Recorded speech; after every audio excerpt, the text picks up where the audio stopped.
आप सभी का मेरे YouTube चैनल भारत का नया कानून में स्वागत है। आज तक हम धारा 125 पढ़ते थे भरण पोषण के लिए, ठीक है? लेकिन अब हम धारा 144 पढ़ेंगे भरण पोषण के लिए। बीएनएस की धारा 144 भरण पोषण के लिए बारे में बताती है कि भरण पोषण का आदेश किसमें होगा? धारा 144 में होगा। किसके लिए होगा? पत्नी, संतान व माता-पिता। अब पत्नी भी दो तरीके की हो जाती है इसमें और संतान भी। पत्नी कैसे? विवाह विच्छेद कर लिया गया, पूर्ण विवाह नहीं किया, यानी कि एक ऐसी पत्नी है जो साथ में रह रही है, ठीक है ना?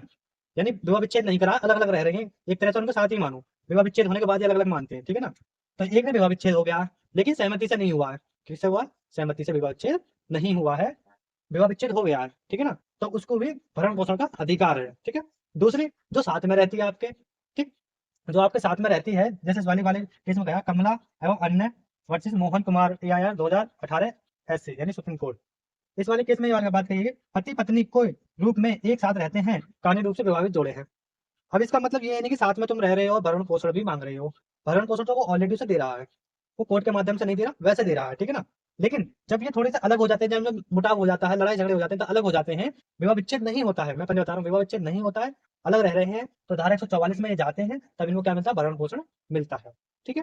भरण पोषण भी दो तरीके के हो गए, कैसे हो गए? एक तो अंतरिम और एक, ठीक है, एक तो अंतरिम आदेश हो गया, एक रेगुलर।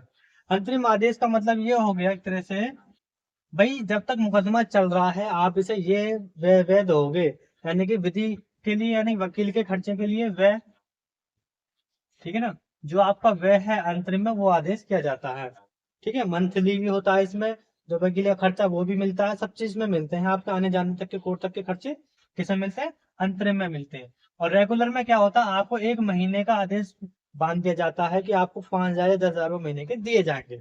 आपको इस बात से कोई मतलब नहीं है कि हाँ भाई वकील का खर्चा अलग से मिलेगा, वो किस में मिलता है? केवल अंतरिम में मिलता है, ठीक है?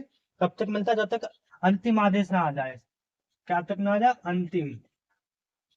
रेगुलर आदेश ना, एक अंतिम आदेश ना आ जाए, कब तक नहीं मिलेगा? अंतिम आदेश तक मिलेगा। और अंतिम के बाद अंतरिम खत्म हो जाएगा, ठीक है?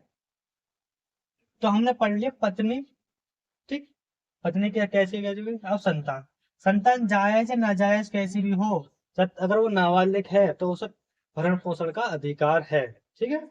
माता पिता, ऐसे माता पिता जो अपना भरण पोषण करने में असमर्थ हैं, वो भी भरण पोषण के लिए दायी हैं, उनको भी भरण पोषण देना होगा, ठीक है?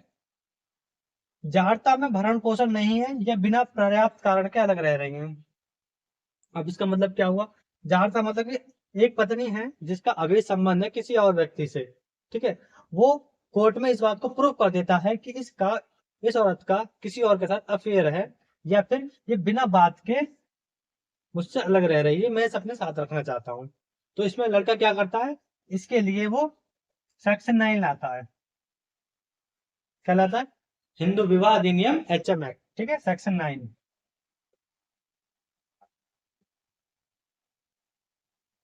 सेक्शन 9 में जब वो बिना कारण पर्याप्त रह रही है, तो सेक्शन 9 वो लाता है, वो ये कहता है कि मैं तो रखने को तैयार हूँ, लेकिन ये खुद नहीं रहना चाहती है, छोड़ के चली गई है, ये वाली बात कहता है। तो इस आधार पर वो धारा 144 के अंतर्गत भरण पोषण मांगने के लिए हकदार नहीं है, ठीक है? मैंने एक रूलिंग लिख दी है, इस रूलिंग को आप जरूर पढ़ना, क्योंकि इस रूलिंग के बिना ये सेक्शन पूरा बेकार है। धारा 145 में प्रक्रिया बताई गई कि भरण पोषण का मुकदमा कैसे पड़ता है।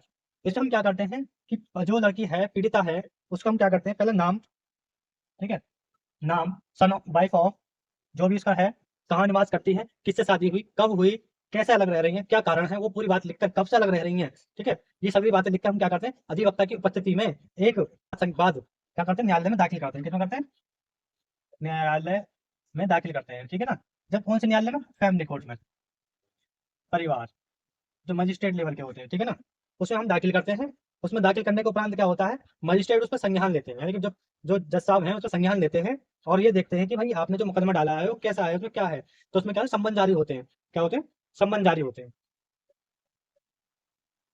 सम्मन जारी होने के उपरांत जब उपस्थित आ जाता है कौन?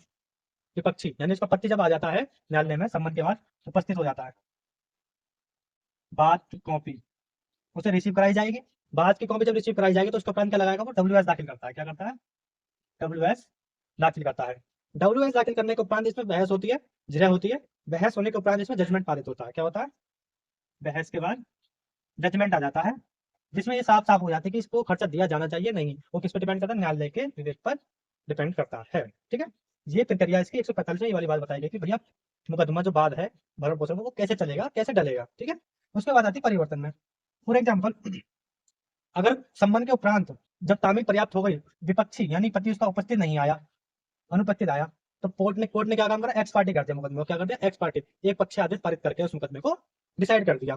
तो वो पति जब उसे पता चलती है भाई एक्स पार्टी मुकदमा हो गया, तो वो किस में जाता है, 146 में, परिवर्तन के लिए 146 में चला जाएगा। तो भाई इसमें तो आदेश हो गया, अब तो उसमें कोई परिवर्तन हो नहीं सकता। अगर आदेश होने से पहले अगर एक्स पार्टी जैसे हुआ था, मतलब जो वादी है उसने उसमें एविडेंस दाखिल नहीं किए थे, उससे पहले वो आ जाता है और उसको रेस्टोरेट करा लेता है, तब तो वो प्रक्रिया पूरी चलेगी, मुकदमा बाकायदा चलेगा। अगर वो आदेश अंतिम आदेश हो जाता है उसमें, ठीक है, अंतिम आदेश आ जाता है एक्स पार्टी का भी, उसके उपरांत परिवर्तन के लिए हम किसमें जाते हैं, इसमें जाते हैं। या हमारी उपस्थिति के साथ भी अगर हम उपस्थित हैं और फिर भी हमारे अपोजिट में कोई आदेश आ जाता है पति के खिलाफ कि भाई आप इस लड़की को इतने इतने रुपए क्या दोगे, भरण पोषण दोगे अपनी पत्नी को, तो उसमें हम 146 में हम क्या जाते हैं, कोर्ट में जाते हैं परिवर्तन के लिए। परिवर्तन किसके लिए, कि जो आपने आदेश करा हुजूर, आपने जो आदेश करा है ये गलत है, एक तरह से आज परिवर्तन होना चाहिए, इतना या इतना आदेश जो हमारे बता रखा है 20,000 30,000, इतना मैं कमाता नहीं हूँ, मतलब 5-6 हजार कमाता हूँ, मैं इसे देने में असमर्थ हूँ। जो भी आपको बात करनी है आप इसमें कह सकते हो। ठीक है, उसके बाद आता है परिवर्तन। जब कुछ रह नहीं जाता, लास्ट में परिवर्तन होता है, आदेश को लागू किया जाता है, आदेश का लागू होना।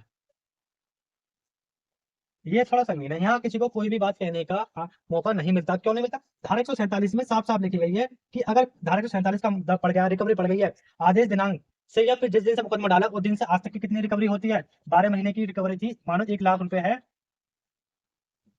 अब इसमें 1 लाख की रिकवरी पड़ गई, तो 1 लाख की रिकवरी कहाँ पड़ेगी, मान्य न्यायालय में पड़ेगी, धारा 147 में। इसमें क्या होगा, 1 लाख की रिकवरी के उपरांत इसको वारंट जाएंगे, सम्मन जाएंगे, पहले क्या जाएंगे, सम्मन, उसके बाद BW, फिर NBW और RC। अब आप सोच रहे होंगे कि इसमें ऐसा क्यों, इन इन मुकदमों में ऐसा कुछ भी नहीं था, अगर भरण पोषण का है तो उसमें संबंध जाके डायरेक्ट एक्स पार्टी हो जाता है, बताओ बिल्कुल भी। इसी भी धारा में VW NW क्यों होते हैं, क्योंकि ये परिवर्तन है, यानी आदेश को अमल में लाना है, यानी न्यायालय ने कोई आदेश कर दिया और आप उसकी अवहेलना कर रहे हो, क्या कर रहे हो, अवहेलना कर रहे हो, तो न्यायालय कोई अवहेलना के जुर्म में आपको VW NW और RC जरूर जरूर होती है। इसमें क्या होगा, RC में आपकी जो संपत्ति वो कुर्क कर दी जाएगी कि आप इतना रुपए से अदा करें, ये न्यायालय का आदेश है। ठीक है, इसमें आप कुछ नहीं कर सकते, आप इसमें आगे ये वाली बात नहीं कह सकते कि हुजूर जो आपने आदेश करा मैं इतना नहीं दे पाऊंगा, मैं इतना नहीं कमाता हूँ, तो डायरेक्ट न्यायालय कहेगा कि आप 146 में क्यों नहीं आए, परिवर्तन में जाइए थे आप इस वाली बात को यहाँ क्यों कह रहे हैं, परिवर्तन में जाते उसी समय। अब आप कह रहे हो कि जब आपका परिवर्तन शुरू हो गया, आदेश को लागू होना शुरू हो गया, अब थोड़ी कहा जाएगा, अब तो आपको पैसा देना पड़ेगा, जो आपका रिकवरी बनती है वो रिकवरी आपको अदा करनी पड़ेगी। ये भरण पोषण की सारी धाराएं हैं, हमें डीपली सभी देखनी पड़ेंगी, उसके उपरांत ही हमें इसमें